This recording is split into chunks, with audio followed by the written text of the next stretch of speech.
peace must be our goal and our guide. And all that we strive for as a human family, dignity and hope, progress and prosperity, depends on peace. But peace depends on us.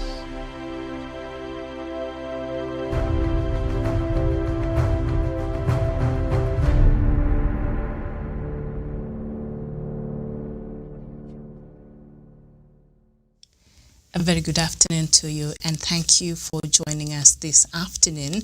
This is Diaspora Dispatches, where we get to look at the news making headlines across the continent of Africa. We bring ourselves up to date with what is happening in the motherland. My name is Miriam Guta, and of course, the television station is Punchline Africa TV, a Pan-African television station that is dedicated in, speaking on behalf of the continent. And if there's anything happening out there that you think you might want to bring into our attention, please feel free to share your comments on the comment section, and I'll be looking at some of that as we continue with the show. And so let's just get into it, and let's start with Uganda. And Ugandan presidential candidate Robert Kyagulanyi, popularly known as Bobi Wine, has been taken away by the police after he was cleared to run by Electoral Commission.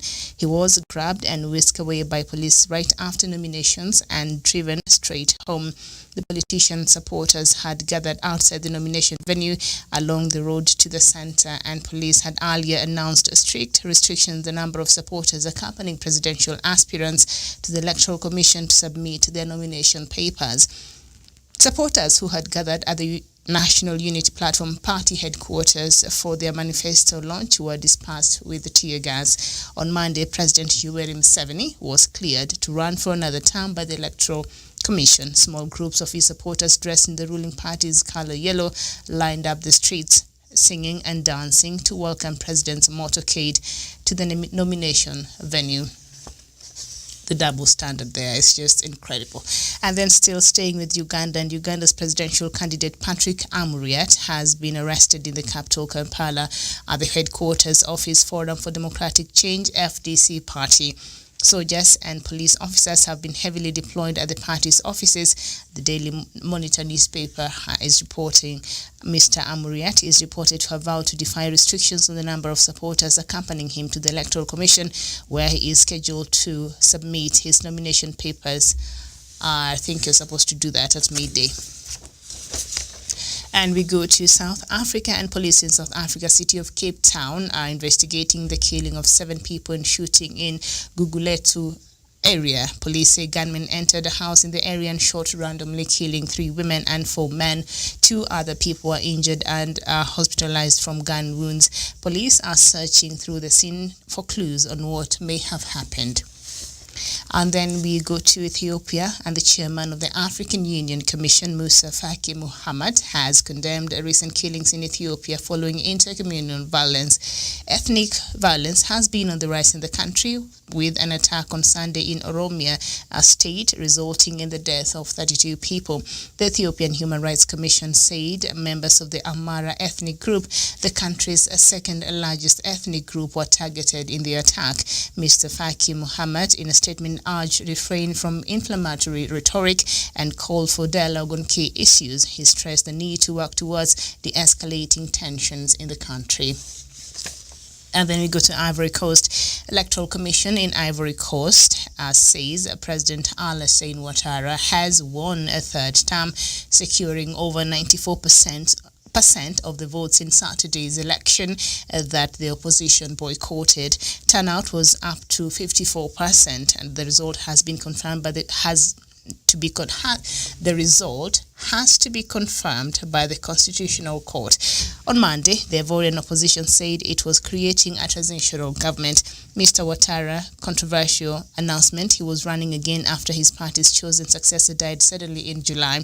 The opposition called it an electoral coup. Some 30 people were killed during campaigning and on election day. The opposition in Ivory Coast are now saying that they're creating a transitional government, and they boycotted, of course, the presidential election that took place on Saturday, where now we see President Alassane Ouattara has been said to have won the election by over 94% of the voting there, and with according to the Electoral Commission, there about 54% of the registered voters turned out to vote on Saturday.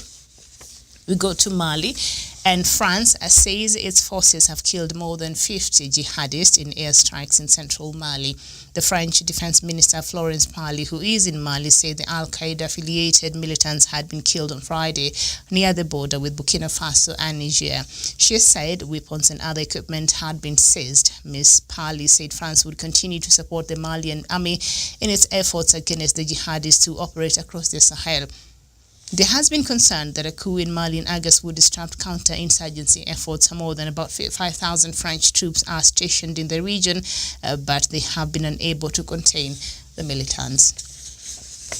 Go to Sudan, where former Sudanese Prime Minister Sadiq al-Mahdi has been transferred to the United Arab Emirates for treatment after contracting coronavirus. The National Umma Party, NUP, in a statement said its leader was being treated in Sudan before a decision was made to take him abroad. Some 21 members of the al-Mahdi family have also contracted the virus, according to Anadolu News Agency. The family members are said to be in a stable condition. And in case you're wondering who this Sadiq al-Mahdi is, this is the person that Omar al-Bashir removed from power through a coup that got him to be the leader of Sudan for the next 30 years before he was also removed by a coup last year.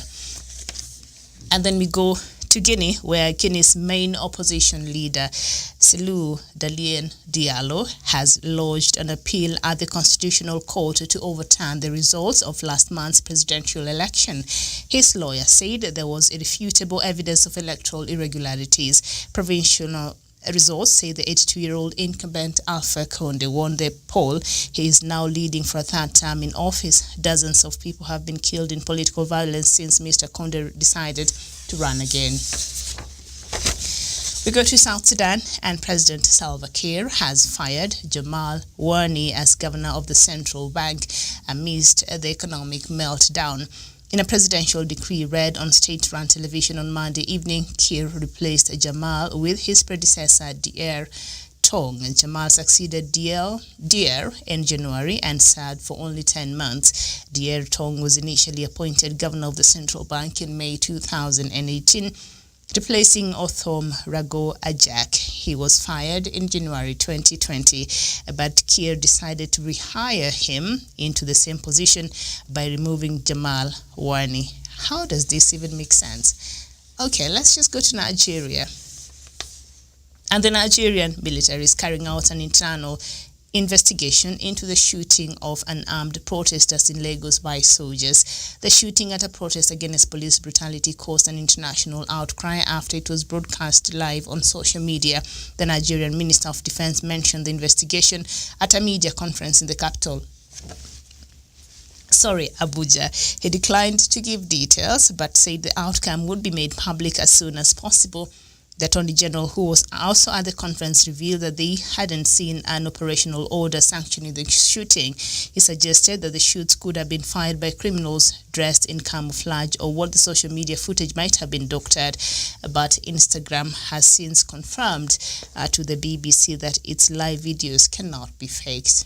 Nigeria Army, if you're going to go out here to investigate what happened, then you have to go there with not being, you cannot be partial. Just go there to find what the truth is. Because if you're already coming in thinking that some of these images were doctored, then, Let's go to Tanzania, and Tanzania's main opposition presidential candidate, Tundu Lissu, was released on Monday, shortly after his arrest in the main city, Dar es Salaam. Police arrested him outside Umoja House, a building where foreign embassies, including those of Germany and the Netherlands, are located. Mr. Lissu has rejected his defeat in last week's election, saying the vote was rigged in favor of President John Magufuli. A number of members of his opposition Chadema party, including the chairman Freeman Mbowe, remain in police custody. Police have accused them of planning violent protests, including blowing up petrol stations and markets. And then we go to South Sudan, and the SPLM-IO and the National Democratic Movement have reportedly declined an invitation to participate in the ongoing National Dialogue Conference. The two parties are led by First President Dr. Riek Machar and Dr. Lam Akol, respectively. According to officials at the National Dialogue Steering Committee, the two leaders rejected attempts to also include their delegates in the conference. They reportedly told the organizers that the initiative was launched prior to their return to Juba. President Salva Kiir launched the initiative in 2017 to unite, reconcile, and project the country's future. Various regional conferences have been held across the country and in the diaspora, while the government and the opposition were negotiating the revitalized peace agreement. And to Burundi, where Burundi's President Evariste Ndayishimiye on Monday traveled to Equatorial Guinea for a state visit. The first time a sitting president of Burundi has visited a country other than Tanzania in the last 5 years.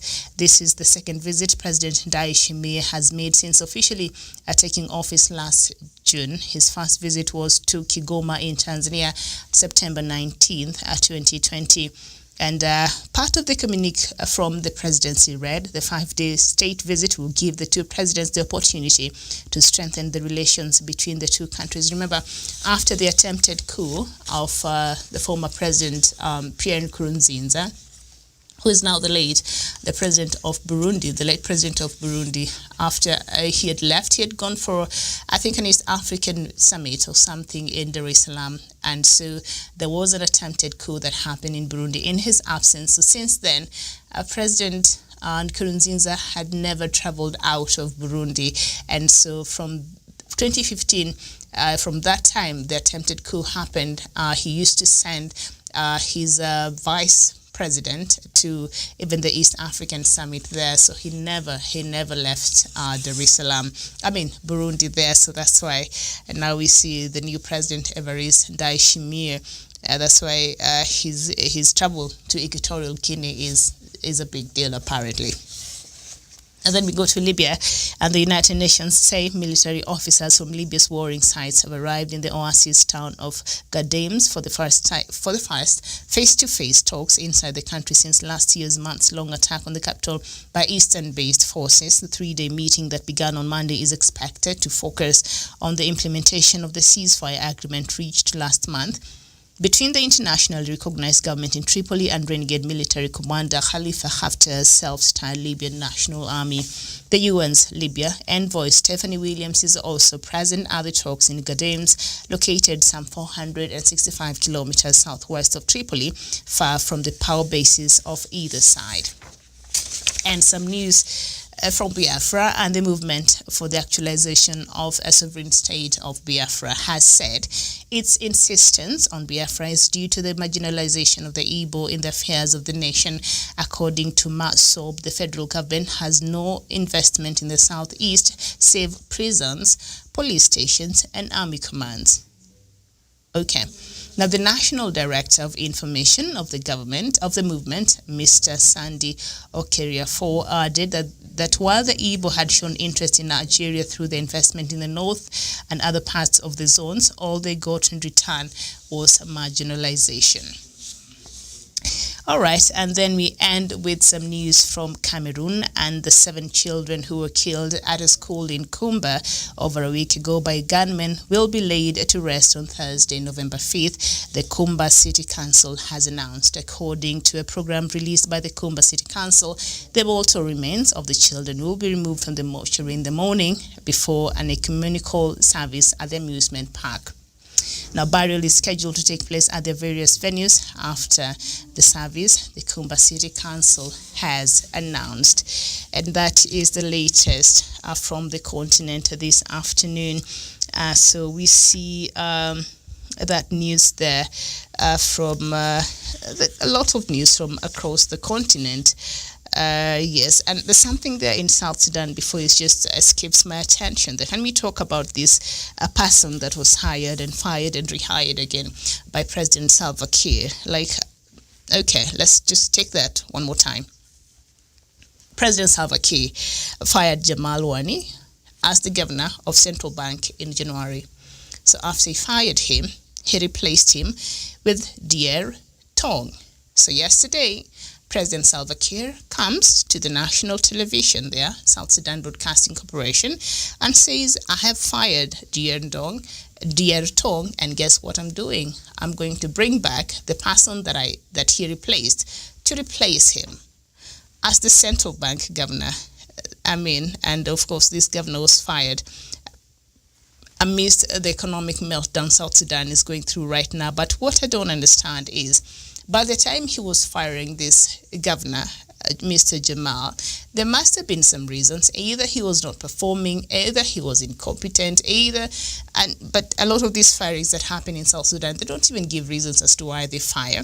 And now we see he's been reinstated. President Salva Kiir rehired him. If I was Jamal, I will not even take up this job, because, what does that even mean? You fire me, you replace me, and then you rehire me. I don't understand. But also that news from Biafra there about this person called the National Director of Information of the Movement of Mossab, who is saying that what the Nigerian government is doing, investing in the Igbo area or in the parts of Biafra, is just they're saying the government is just investing in prisons, police stations, and army commands. That is quite interesting. And he continues to say, his name is Sunday Okefor. He says Okeriafo spoke in a telephone interview with one of the leading newspapers there in Nigeria, and he said that the Igbo people welcome other ethnic groups in Nigeria, and that explain why we go to the north and establish. I'm just quoting what he said to have said here. To establish there, we have houses and businesses there. It is like that in the west and the middle belt. It shows that the Igbo are the people who want Nigeria. Other ethnic groups are not investing in Igbo land. They don't have houses in southeast. In Kano State, the Igbo have houses there. I don't know if you come from Nigeria, perhaps you understand well those dynamics. I don't know. Does what he's saying hold any water? This person, the National Director of Movement for the Actualization of the Sovereign State of Biafra, Mossab, when he said that the insistence of Biafra is due to marginalization, and he's saying this is because the people from other parts of Nigeria are not very keen in investing in the southeast area, and you'll find the people from Igbo land are going and investing in other parts of Nigeria, but the rest of Nigerians are not willing to come in and invest here, build houses, start businesses and things like that. What could be the reason why? Because I understand even the neglect when it comes to infrastructure in that area. So maybe those are just some of the reasons. But also, why do you think they don't want to come and invest in that part of Nigeria? Thank you so much. Okwaji, thank you for joining. And so this is interesting. Let me know if this person is making any sense at all. And this issue of the Nigerian army saying it will carry out an internal investigation into the shooting of the unarmed protesters in Lagos by soldiers.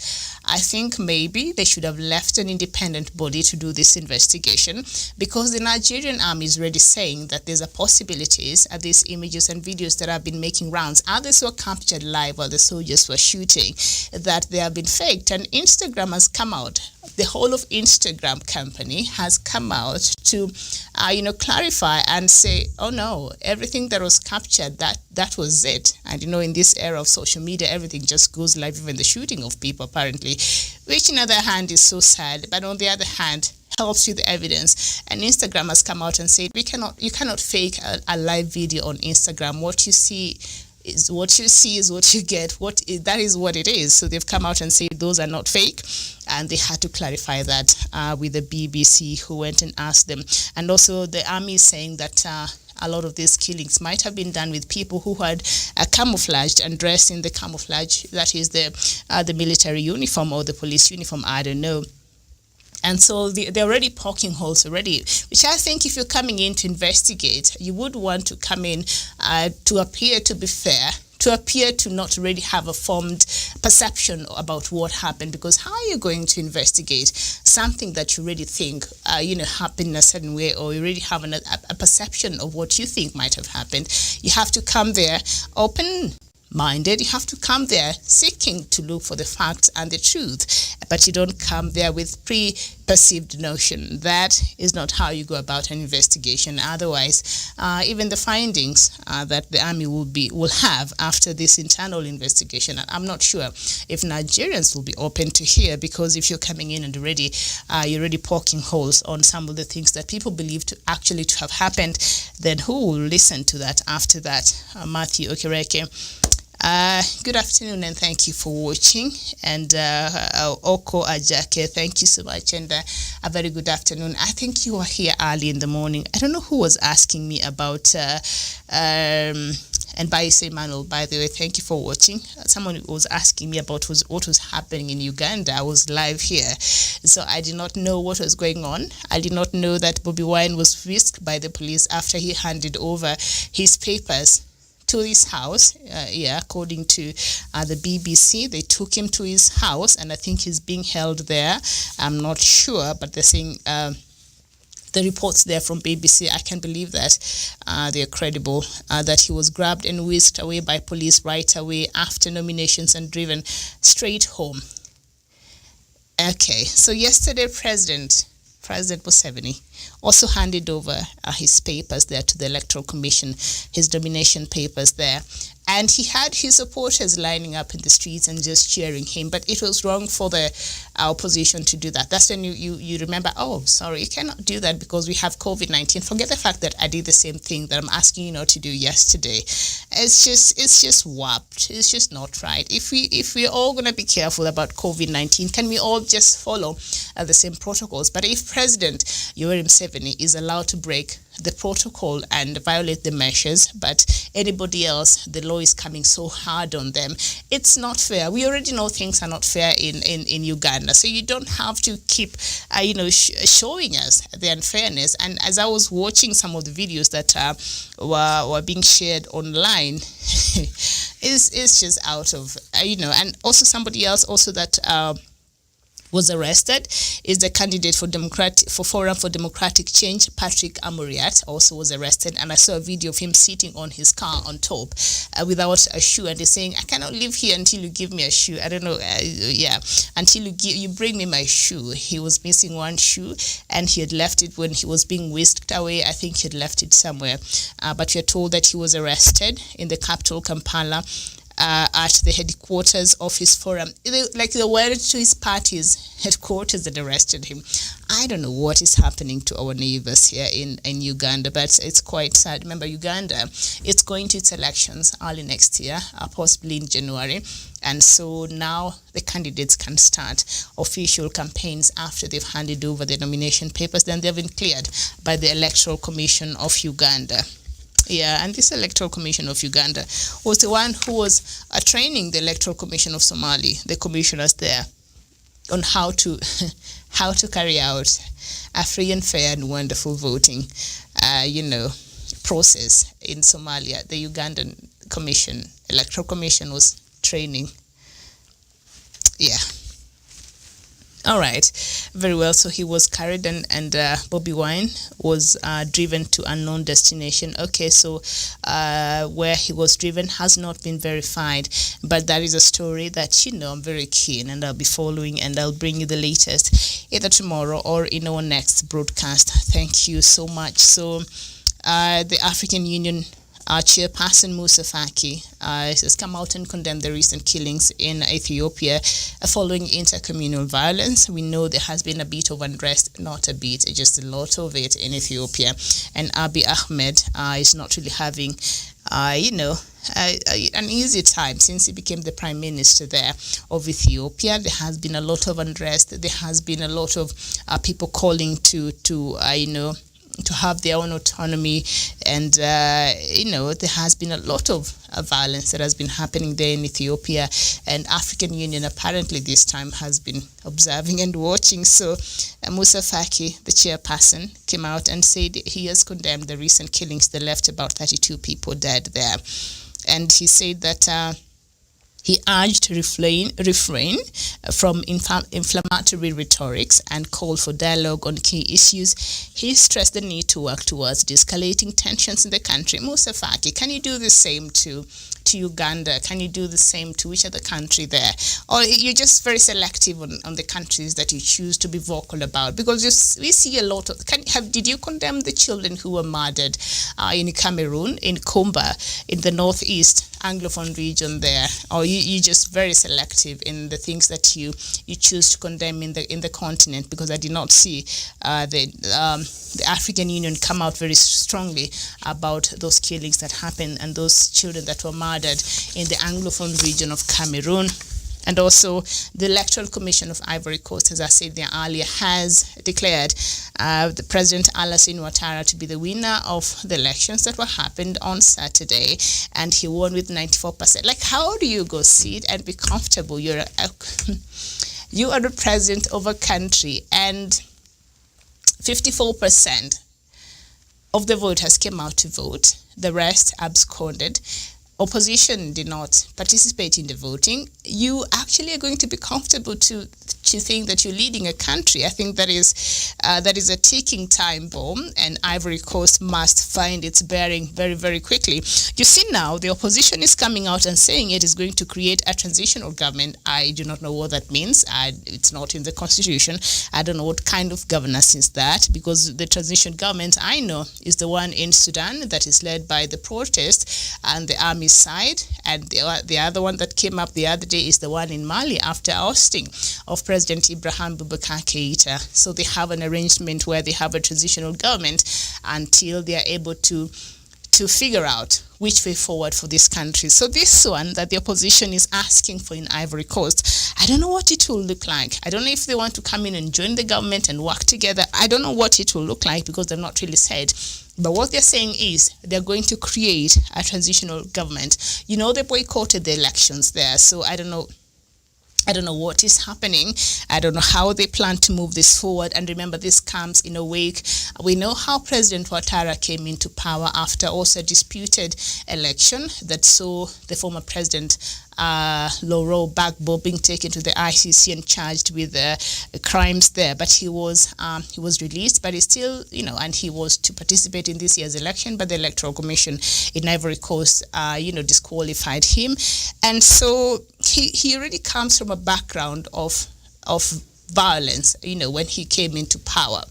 And during that time, over 3,000 Ivorians died. So these are facts that you should not be forgetting. These are things that you should think about. Over 3,000 people died, from an electoral, violence that happened there over 10 years ago when this guy was coming to power. So you would think these are things that they will consider even as they engage in the electoral process. But no, President Alassane Ouattara said, my 10 years doesn't count. And because there was a change in the constitution, I don't know which clause. So what we're going to do is we're just going to wrap off the 10 years, and I will start from zero. So he's starting to count from zero, and he's been in power for 10 years. So that is what has brought Ivory Coast to where it is today, because the president insisted he had to go for a third term. After his preferred candidate died, was it in August, and then he decided that he will, in July, he died in July, and so he decided that he bring that caveat in the constitution and say now he's starting from zero. And now you keep, and this is a question I've kept asking, if he knew that part of the constitution said that, then why was he handing over power to his successor? Then his successor mysteriously dies. Apparently he was sick and dies in France, and now he remembers, oh no, actually, I was not, I did not exactly lead this country for 10 years. So I'm going to start all over again from zero. I mean, it just doesn't make any sense, okay?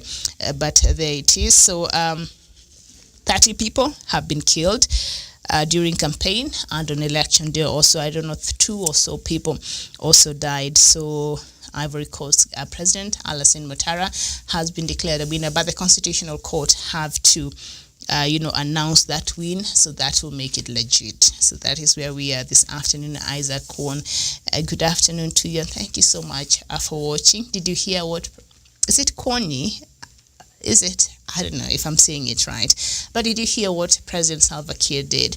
He rehired the central bank governor in South Sudan after he fired him in January, and then he fired him and then he replaced him with the person that took his place. If I was Mr. Jamal, I think that is his name, I will not take that job back. You know, I will not have that job back. Mr. Jamal, yes, Awani. He was the one who was the central bank governor, and he was fired in January. He was replaced by Dier Tong. So Dier Tong was fired yesterday, and now President Salva Kiir has brought back the former central bank governor. I don't know if there are no any more qualified people there in South Sudan who could perhaps come in. But if I was Mr. Jamal, I would not come back. That is, I don't know. But hey, let's see.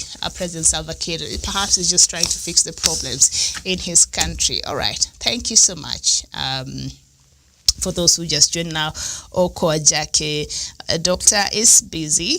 He's some things he's working on, but once he's able to come and join us again, he will be with us here. So don't worry, but I will pass your regards to him. Thank you so much for watching. This has been Diaspora Dispatches. I am Miriam Mugutu. A very good afternoon to you. And if you're in the US and you're eligible to vote, please go vote. I'll be watching with some popcorns later on. Bye-bye.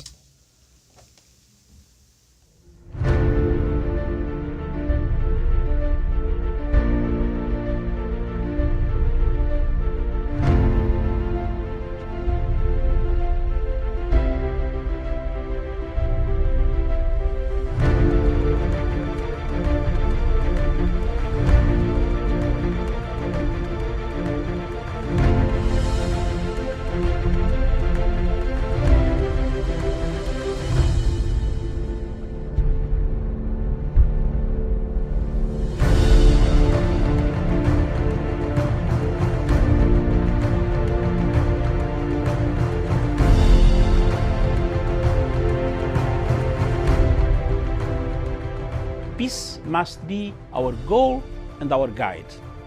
And all that we strive for as a human family, dignity and hope, progress and prosperity, depends on peace. But peace depends on us.